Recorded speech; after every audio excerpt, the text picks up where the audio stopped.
Hi, I'm Caroline Main, and today I'm going to talk about World Series profits and the division of player shares.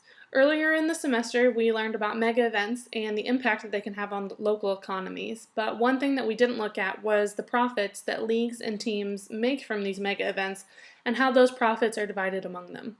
So today I'd like to take a more in-depth look at the profits from the World Series with an emphasis on player shares. In 1903, which is 2 years after the creation of the American League, the Boston Americans of the American League took on the Pittsburgh Pirates of the National League in the first best-of-9 playoff series for the World Championship. Before the series began, the two owners agreed that 70% of the gate receipts would go towards bonuses for the players. Boston won the 1903 World Series after 8 games, which brought in over $50,000 in gate receipts alone. When the receipts and player shares were divided, each Boston player received $1,182, whereas the losing Pittsburgh players received $1,316. This was thanks to Pittsburgh owner Barney Dreyfuss, who gave his share of the gate receipts to his players, making this the only time that the losing team has ever received more World Series earnings than the winning team. Now, Major League Baseball's labor agreement includes bonuses given to the players who participate in the postseason through the use of the players' pool and player shares. First, let's take a look at earning potential. A number of factors play into how large or small profits can be. There are only 26 required games in the playoffs. That's 2 wildcard games, 3 games in each of the 4 division series, 4 games in each of the league championship series, and 4 games in the World Series. If each series were to have the maximum number of games, there would be 43 games total. More games means more gate receipts, which means more profits for the clubs. The 2014 postseason was noted as not being as profitable for teams because the winners were making such quick work of their opponents and they were only playing the required amount of games, with no team going really deep into the series. So what happens to the gate receipts? Gate receipts from the required games, which is the first 3 or 4 games in each series, become a source of the players' pool, which is then divided among the postseason teams as a bonus for making the playoffs. The commissioner's office takes a 15% cut off the top of all gate receipts, and after that, the players' pool gets 60% of the total gate receipts from the first 4 World Series games, 60% of the total gate receipts from the first 4 games of each league championship series, 60% of the total gate receipts from the first 3 games of each division series, and 50% of the total gate receipts from each of the 2 wildcard games after the travel costs have been deducted. After all of the required games, all of the gate receipts for the non-required games are then shared equally between the 2 teams in each series, regardless of who is hosting, and that's of course after the 15% is taken off for the commissioner's office. Now, the players' pool is distributed between the 10 teams who made it to the postseason. World Series winning team gets 36% of the players' pool. The World Series loser gets 24%. League Championship Series losers, which is 2 teams, gets 12% each. And Division Series losers, which are 4 teams, get 3.25% each. And then the Wild Card Game losers, which are 2 teams as well, get 1.5% each. If that formula doesn't have the desired results that the MLB is looking for, there are also set minimums to be distributed, such as the World Series winner receiving $2,416,450, and so on down. The amount that each player receives from their team's share of the players' pool is determined by a vote of the players on the team, and this happens at a players-only meeting near the end of the season. It's usually after the club has clinched a playoff spot. There are no restrictions on who can receive shares, so the team can allocate as much or as little as they want to any individual. And this includes teammates, coaches, bat boys, the front office, clubhouse staff, minor league coaches, and more. And the amount of shares varies by team. The more shares that players decide to give out, the less each share is worth.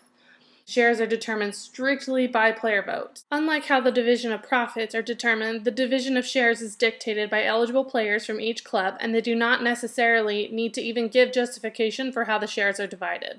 These meetings can sometimes get a little heated. Players are attempting to value their teammates' worth.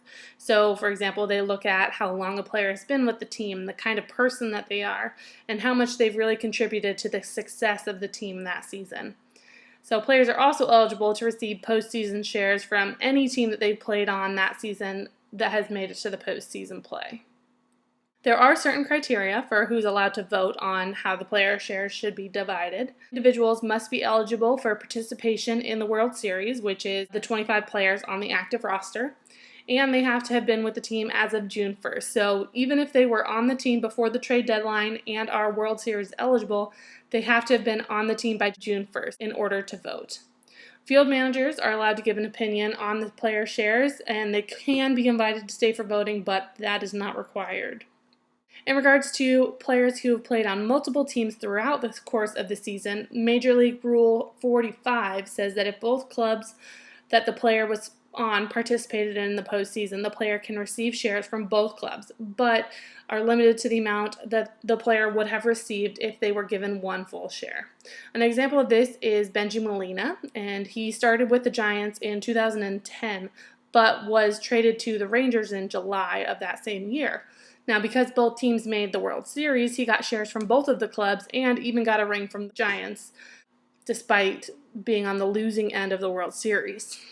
Players are also able to nominate non-players for the team to discuss and to vote on whether or not to give them shares, and cash distribution to non-uniform personnel are also an option. However, the value of a cash share cannot exceed the value of a full share. While the amount made from postseason shares used to be a great deal higher than the average salary, in today's game, salaries are so high that the player's cut is almost always significantly less than his salary. In 2014, a full postseason share for the Major League Baseball champion San Francisco Giants is 77% of Major League minimum salary. Though this may not make a difference for some players, for others it can be life-changing for them and for their families, especially for the non-players that are voted shares or cash awards. An example of this was mother of three Amanda Coolbaugh.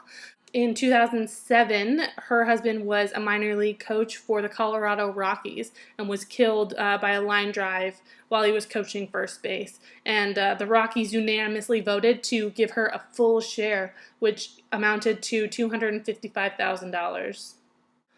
Looking at the 2014 World Series, there was a new record set for the value of a full winner's share, and that was $388,605 per share, and that was surpassing the previous record, which was set in 2012, also by the San Francisco Giants at $377,002 per full share. This chart and the one on the following slide show how each of the clubs distributed their shares by issuing full shares, partial shares, and cash awards. It's not often released who shares are distributed to, but after the postseason they do announce how the shares were divided by each of the participating teams. So we can see that in 2014, the Washington Nationals issued the most full shares at 58 and also the most partial shares at 10.52. But the Orioles gave out the most cash awards at 36. Clearly, over time, the profits, players' pool, and value of a share have grown from the winner's share of only $1,182 in 1903 to $388,000 in 2014, that there's been a 328% increase in the value of a full share alone. There are other factors which contribute to the amount of profits that are made from a World Series. The Boston Red Sox and the New York Yankees are the most popular teams in baseball. So when those teams are in the postseason, the profits are generally greater than if they were not. And that's not just greater for those teams, but greater for all of the teams in the playoffs. The size of the stadiums also play a role. Newer stadiums are adding more and more seats, but older stadiums don't necessarily have the same capacity level. So if older stadiums are hosting a postseason series, they tend to make less in-gate receipts just because they don't have as much seating as the newer stadiums. This happened in 2014, the series hosted by the Kansas City Royals. They were only able to hold 40,000 people, whereas in AT&T Park in San Francisco, they could hold 43,000 people. So may not seem as significant of a difference. It's only about 3,000, but that profit tends to add up. So what's next for Major League Baseball in terms of postseason profits and player shares? No new changes have been reported regarding the process of the division of player shares or even the structure of the playoffs. So for the foreseeable future, the amounts of profits will really depend on who's playing, the size of the venues hosting the series, and even the economic climate of the U.S. and Major League Baseball fans. Thank you very much.